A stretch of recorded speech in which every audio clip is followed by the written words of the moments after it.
Hi everyone, my name is Kaylee Bruhn. This is a video reflection for my Literacy Strategy Lesson Plan 1 in my RED 518 Content Area Literacy course.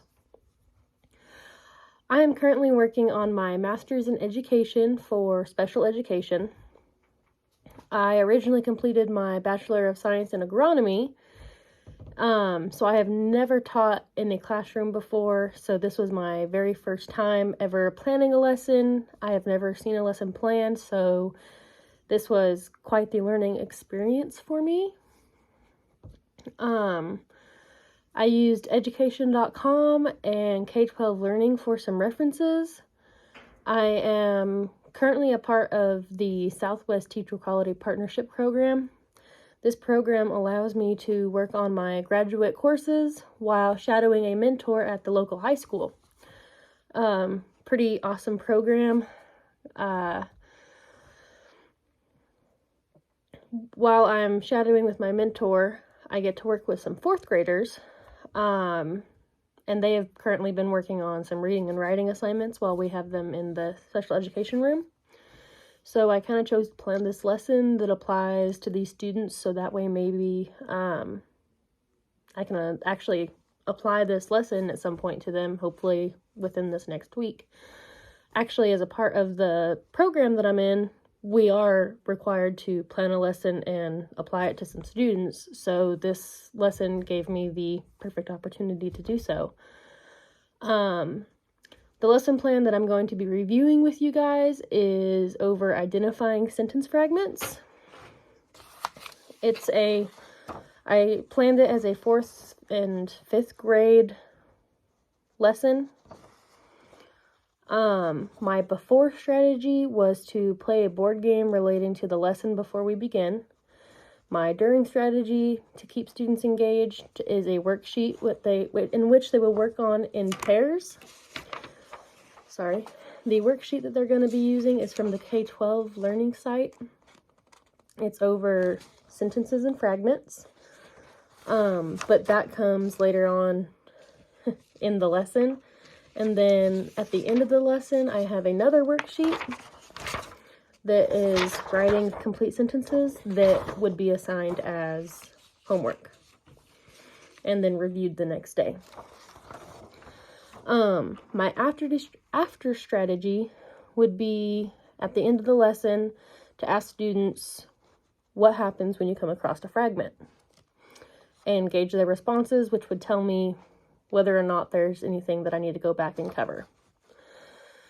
The standards that this lesson plan hits are ELA Literacy L.5.1, demonstrate command of the conventions of standard English grammar and usage when writing or speaking, as well as standard ELA Literacy L.5.1a.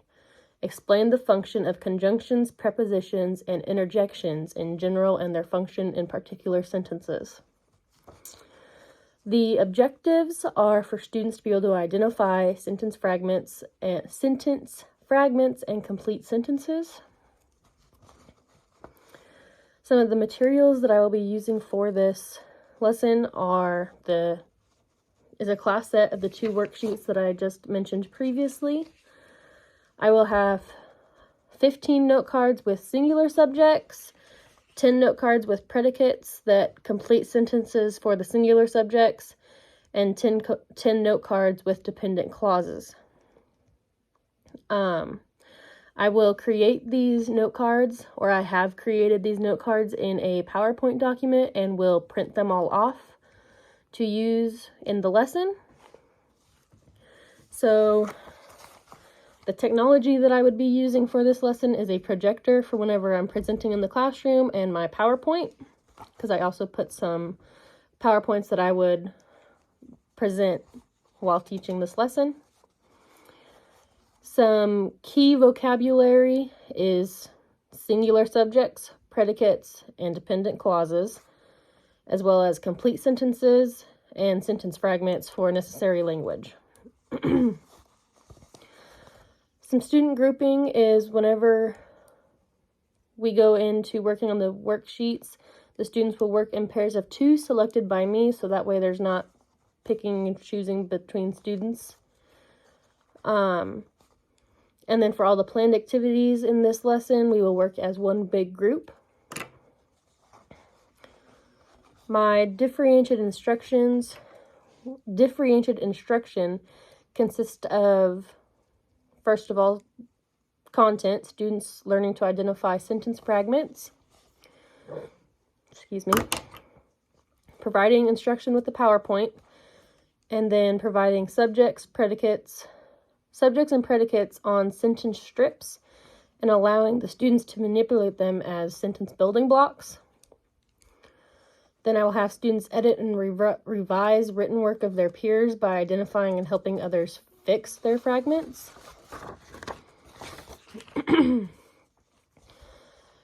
In the case that I would have any English language learners, ELL students, we actually do have one, and I haven't had the opportunity to work with very many ELL students, but this student in particular, she just cannot read English or any language for that matter. But if you present a sentence, she can copy it down and write it very well. So being that this lesson is all oral and activities with everything printed off, it meets the needs of ELL students by reading the group activities aloud and working in pairs for the worksheets. She will have her peer guidance. Any other modifications or accommodations for students with individualized education plans, IEPs, that they will be given extra time on worksheets, and for those that need it, will only be required to complete the first half of the worksheet or every other question, depending on the student's needs. So that just kind of kicks over the lesson preparation. Now moving into the lesson teaching process. To activate student interest, I'm going to start out by telling the class that they're going to do a short survey on their own piece of blank paper, and that we are going to play a board game relating to the lesson before we begin. The board game will be from,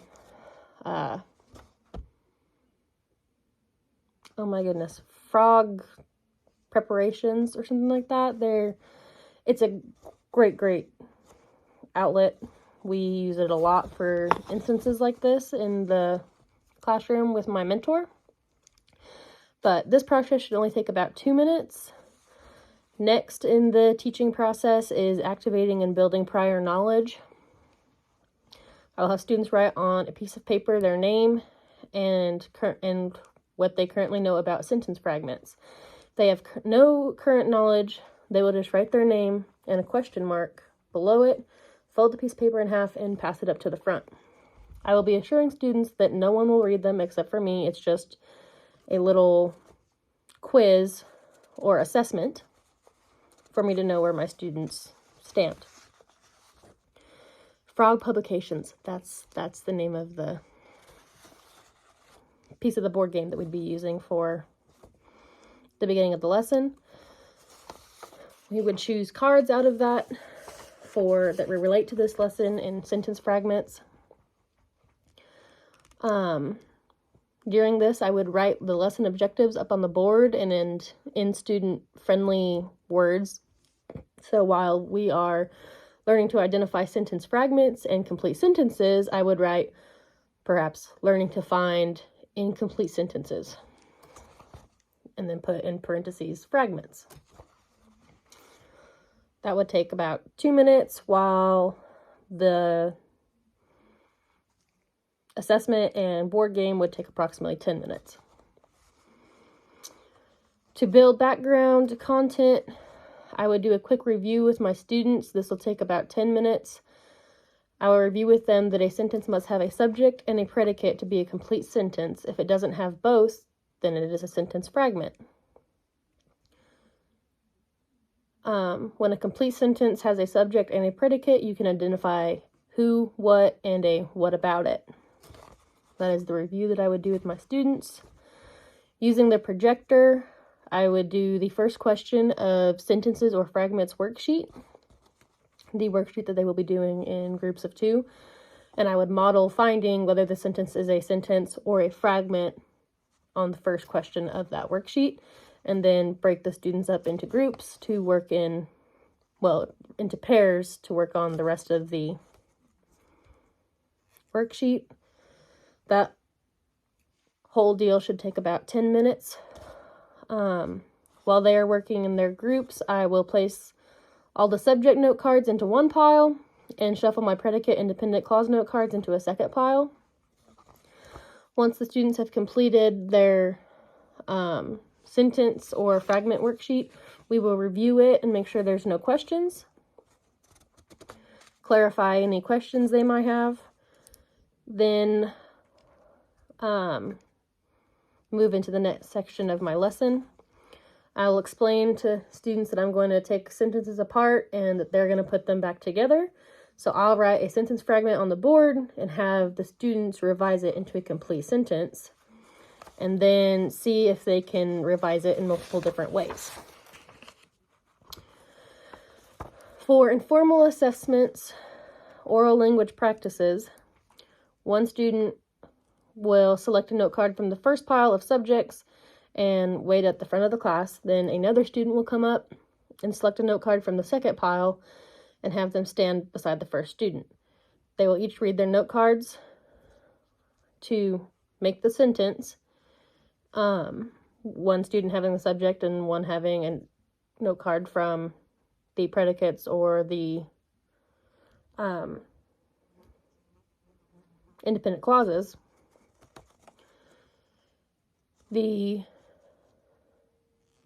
other students in the class will raise their hand if they believe the 2 note cards make a complete sentence, or they're going to keep their hands down if they believe it is a sentence fragment. Depending on the answers, we will review and discuss whether it is a complete sentence or not. I'll ask questions to identify the subject and predicate in the sentence, such as who, whom, what is the action done, the predicate. And I will complete this process repetitively until all the cards have been used. We will reuse them and continue to generate random silly sentences as needed until all the students seem to be comprehending sentence fragments and complete sentences. For my guided practice, which will take about, I guess I didn't mention before, the presentation of new content, informal assessments, and oral practice language, I planned for 20 to 25 minutes. This plan would probably take it's going to take about an hour and a half total, but we have these students for a long pullout time, so that's why I planned it in this fashion. Next on the lesson plan is the guided practice. Students practice identifying sentence fragments and complete sentences with a partner in the sentence or fragment worksheet. That's when they break into the groups. And then we would review. Independent practice assignments and homework is when we'd be wrapping up the class. So I would do my formal assessments and exit, my closure, which is about 5 minutes. And I would discuss with students that a fragment interrupts comprehension because readers often will go back and reread the fragment to try to make sense of it, and then that distracts them from the flow of ideas of the text. I would ask my students what happens when you come across a fragment and assess their answers. That's when I would administer this writing complete sentences worksheet to each student, have them take it home for homework, and then grade it as a class the next day and go over any questions that there might be. And that concludes my lesson plan.